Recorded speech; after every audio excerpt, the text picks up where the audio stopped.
नमस्ते, आदाब, सत श्री अकाल। कैसे हैं आप सब? आशा करता हूँ कि आप लोग बहुत ही बढ़िया होंगे। और हमारा ये वीडियो सीपीसीटी वाले बच्चों के लिए स्पेशली है, या फिर जो लोग कंप्यूटर में इंटरेस्टेड रखते हैं, कंप्यूटर सीखने चाहते हैं, तो उनके लिए वीडियो है, क्योंकि इसमें आपको थ्योरी के साथ साथ प्रैक्टिकल चीजें भी बताई जाएंगी। चलिए स्टार्ट करते हैं अपना वीडियो। पहला क्वेश्चन आपकी कंप्यूटर स्क्रीन पर ये रहा। पहला क्वेश्चन आपसे पूछा गया है, भाई टॉगल की क्या होती है?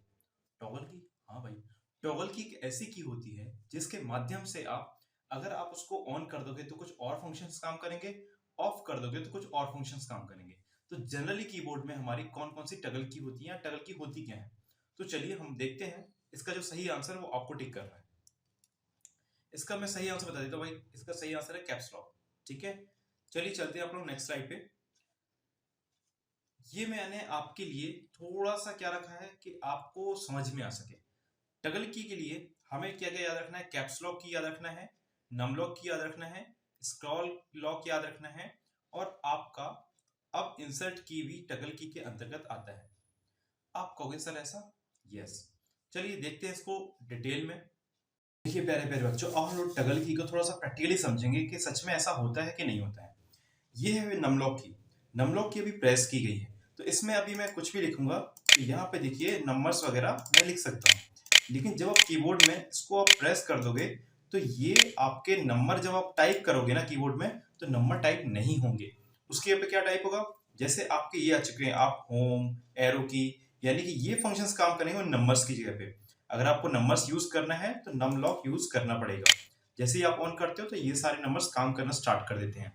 कई बार आपने देखा होगा कि आप नंबर टाइप करते हो लेकिन शो नहीं होता है, वो इसी वजह से। दूसरी की है आपकी कैप्स लॉक की। ये होती है कैप्स लॉक। कैप्स लॉक की करने से आपने जैसे कैप्स लॉक दबा दिया तो सारे जो शब्द हैं वो अब क्या होंगे? सारे शब्द कैपिटल में बनेंगे। और जब आप इनको दोबारा दबाओगे कैप्स लॉक को, यानी कि आपने ऑफ कर दिया, यानी दो फंक्शन हो गए इसके, तो ये सारी चीजें स्मॉल में आएंगी। फिर इसके बाद है आपका स्क्रॉल लॉक।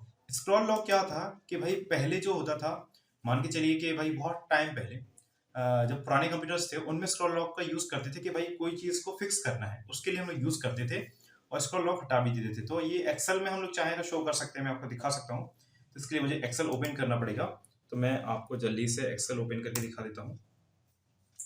और इससे पहले हम लोग क्या करते हैं, एक्सेल हमारा ओपन हो रहा है, जैसे ये एक्सेल है, ठीक है। अभी मैं क्या करता हूँ, इसमें अगर मैं एरो की को प्रेस करता हूँ, ये मेरे एरो की है, ठीक है। तो देखिए ये अभी कर्सर मूव कर रहा है, ये मूव कर रहा है, ये चीज शायद आपको दिख रहा होगा। लेकिन जब मैं क्या करूंगा, स्क्रॉल लॉक कर दूंगा और इसके बाद में अगर इससे करता हूं तो देखिए सिर्फ स्क्रीन मूव हो रही है। देखिए 4 पे, ये 4 पर ही है, लेकिन स्क्रीन मूव होगी, लेकिन वो मूव नहीं हो रहा है। और इसको हम हटा देंगे तो देखिए ये हमारा कर्सर कीबोर्ड पे काम करता है, अलग अलग जगह पे चेंज करता है। समझ में आया? ये आपका स्क्रॉल लॉक का काम होता है। कैप्स लॉक हो गया, न्यूमेरिकल लॉक हो गया। नम लॉक के बाद अब हम लोग देखेंगे कि ये इंसर्ट को टॉगल की क्यों कहा जाता है। क्योंकि बच्चों जैसे मैंने यहाँ पे लिखा HELLO हेलो, और ये मैंने लिखा हेलो सर, ठीक है। अब मैंने इसको यहाँ पे किया है क्लिक। अब मैं लिखता हूँ गुड MORNING, गुड मॉर्निंग। मैंने ये टाइप किया है। तो जैसे ही मैं कोई भी चीज टाइप करता हूँ कहीं पर भी, तो ये ऑटोमेटिक जो शब्द था वो आगे खिसक जाता है। जैसे मैं यहाँ पर भी अगर कुछ लिखता हूँ, जैसे मान लो मैंने लिखा यहाँ पर H, तो ये चीज आगे जा रहा है। तो ये कहलाता है आपका इंसर्ट मोड। और अगर आप चाहते हो इंसर्ट की का टगल की तरह यूज करना, तो आपको एक फंक्शन ऑन करना पड़ता है। चलिए मैं बताता हूँ कैसे ऑन करना पड़ेगा। सबसे पहले आपको फाइल पे क्लिक करना पड़ेगा और यहाँ से आपको देखना पड़ेगा ऑप्शन। तो यहाँ पर ये है ऑप्शन, इस पे क्लिक करोगे आप, तो यहां से आपको जाना है एडवांस पे। जब आप एडवांस पे जाओगे तो ये लिखा है use the insert key to control overtype mode, यानी आप ओवर टाइप मोड के लिए इसका अगर यूज करना चाहते हो तो कर सकते हो। तो देखिए मैं अब चलिए ओवर टाइप के लिए इसका यूज करता हूं। इसको मैं थोड़ा सा कम वो कर दूं, सेव कर दूं। ओके, अब देखिए बच्चों, जैसे मैंने यहाँ पर ही एच लिखा है, ओवर टाइप मोड का मतलब होता है कि इसके ऊपर ये मिट जाएगा। मैंने इंसर्ट की, सबसे पहले मुझे क्या करना पड़ेगा, इंसर्ट की को प्रेस करना पड़ेगा। ये है मेरी इंसर्ट की, मैंने इंसर्ट की प्रेस कर दी, ठीक है। अब ये है मेरा कर्सर, मैंने कर दी इंसर्ट की प्रेस। अब मैं यहाँ पे लिखता हूँ, देखो मैं लिखता हूँ यूनिसर, YUNUS और MOHAMMED। देखिए ये ओवरराइट हो रहा है, तो ये कहलाता है टगल की। यानी आपकी 4 प्रकार की टगल की होती है। अगर आपको समझ में, यार भाई क्वेश्चन है यहाँ पर, which of the following is in system software.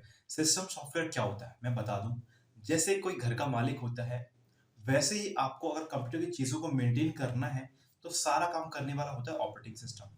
तो इसको मैंने तो आंसर ही बता दिया, चलिए कोई बात नहीं। आपको अगर मालूम है तो आप एक इसका एग्जांपल कमेंट्स में बताइए, एक वेब ब्राउजर का एग्जांपल बताइए और स्प्रेडशीट का एग्जांपल बताइए। इसका जो सही आंसर है वो है थर्ड आपका, ऑपरेटिंग सिस्टम। चलिए चलते हैं नेक्स्ट, पहले डिटेल पढ़ लें फिर नेक्स्ट पे चलते हैं। देखिए जैसे ये आपका ऑपरेटिंग सिस्टम हो गया, ऑपरेटिंग सिस्टम जितने भी कंप्यूटर में हार्डवेयर अगर अटैच किए गए हैं जैसे माउस कीबोर्ड वगैरह, तो इनको कैसे यहाँ से यहाँ पे इनका जो काम है वो कैसे होता है, वो सारी चीजें कराने के लिए हम लोग यूज करते हैं। जैसे माउस से आपने क्लिक किया मान लो, तो क्लिक करने के बाद इसका आउटपुट आपको दिखाई देता होगा, नहीं दिखाई देता हो, दिखाई देता होगा भाई।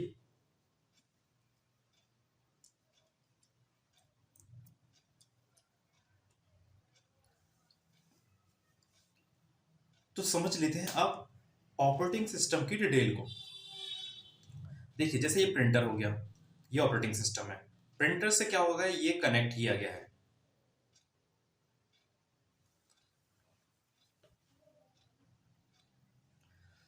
अब देखते हैं हम लोग ऑपरेटिंग सिस्टम की डिटेल को।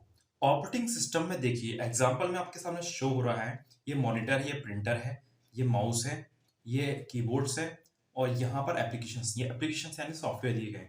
तो यानी कि अगर आपको हार्डवेयर को मैनेज करना है तो ये काम हम नहीं करते, ये हमारा ऑपरेटिंग सिस्टम जो होगा, जो भी कंप्यूटर में ऑपरेटिंग सिस्टम होगा, जैसे आपका हो सकता है लाइनेक्स, विंडो 7, विंडो 8, ठीक है, XP 10 वगैरह, ये आपके हो सकते हैं ऑपरेटिंग सिस्टम। तो ये सारे क्या करते हैं, अपने हार्डवेयर को मैनेज करते हैं और अपने सॉफ्टवेयर को मैनेज करते हैं। यानी कि जो हम लोग सॉफ्टवेयर से काम करते हैं ना, तो वो हार्डवेयर के द्वारा करते हैं। तो इनके बीच में जो कम्युनिकेशन या जो बातचीत हो रही है, जो सिग्नल का ट्रांसमिशन हो रहा है, वो किसके द्वारा होता है, ऑपरेटिंग सिस्टम के ही द्वारा होता है। इसमें आपको देखते हैं भाई कौन कौन से फंक्शन इसके लिए इंपॉर्टेंट है। मेमोरी मैनेजमेंट, यानी कि ये रैम हो गया, रोम हो गया, किस प्रकार से मेमोरी कहाँ अलॉट करनी है, ये सारा। प्रोसेस मैनेजमेंट, यानी कि जैसे हम लोग कई सारे कार्य करते हैं, आप मान लो गाना सुनना हो गया और पेंटिंग करना हो गया, ये सारे काम हमारे प्रोसेस के अंतर्गत आएंगे। डिवाइस जितने भी कनेक्ट होते हैं, हार्डवेयर हो गया, हार्डवेयर में इनपुट डिवाइस, आउटपुट डिवाइस, ये सारे। सिक्योरिटी, आप किसी कंप्यूटर को जो प्रोटेक्ट करके रखते हो भाई, पासवर्ड डाल के रखते हो, तो ये फैसिलिटी आपको किसने दे रखी है, ऑपरेटिंग सिस्टम ने। इसके बाद है आपका टाइम मैनेजमेंट, यानी कि जो सिस्टम होता है, जैसे हमने कोई काम दिया उसको करने को, तो टाइम के अंदर लगभग कर देता है। इसके बाद टाइप्स ऑफ ऑपरेटिंग सिस्टम से कई बार क्वेश्चन आते हैं पेपर में कि कितने टाइप के ऑपरेटिंग सिस्टम होते हैं या इनमें से कौन सा एक ऑपरेटिंग सिस्टम नहीं है टाइप। तो भाई ये देखिए पढ़ लीजिए, batch operating system, time sharing, distributed, network and real time operating system. ये अगर आपको देखते हैं तो ये आपके ऑपरेटिंग सिस्टम के टाइप है और इनके फंक्शंस भी अलग अलग होते हैं। इसकी वीडियो मैं अगर आप कहोगे तो मैं डिटेल में बना दूंगा। चलिए चलते हैं नेक्स्ट क्वेश्चन की ओर। तो आ गया है भाई नेक्स्ट क्वेश्चन। नेक्स्ट क्वेश्चन में कहा गया है कि इनमें से जो हाई लेवल लैंग्वेज होती है, जैसे जावा हो गया, सी हो गया, ये आपकी हाई लेवल कहलाती है। जावा हो गया, सी हो गया, कोबोल हो गया, फोरट्रांस हो गया, तो ऐसी बहुत सारी जो लैंग्वेज होती है वो आपकी हाई लेवल लैंग्वेज होती हैं। उसको आपको मशीन कोड में बदलना है या 0-1 के फॉर्म में बदलना है या सोर्स कोड में बदलना है, उसके लिए हम किस चीज का यूज करते हैं या कंप्यूटर किस चीज का यूज करता है। तो इसमें से सही जो ऑप्शन है वो है आपका कंपाइलर। चलिए इसको समझ लेते हैं डिटेल में। जैसे आपके सामने एग्जांपल में शो हो रहा है, यहाँ पर एक कोड लिखा हुआ है, जो कोड आपका सी लैंग्वेज का एक कोड है, जिसमें लिखा गया है कि भाई आपको प्रिंट कराना है, ये लिखा प्रिंट एफ, प्रिंट कराना है हेलो को, हेलो वर्ल्ड नाम की चीज को। तो इसको कंपाइलर क्या करता है, पहले चेक करता है और उसको फिर एक सोर्स कोड में बदल देता है या 0-1 के फॉर्म में बदल देता है, जो हमारे तो समझ में आने वाला है नहीं, नहीं आएगा ना, लेकिन हाँ कंप्यूटर की समझ में यही आता है।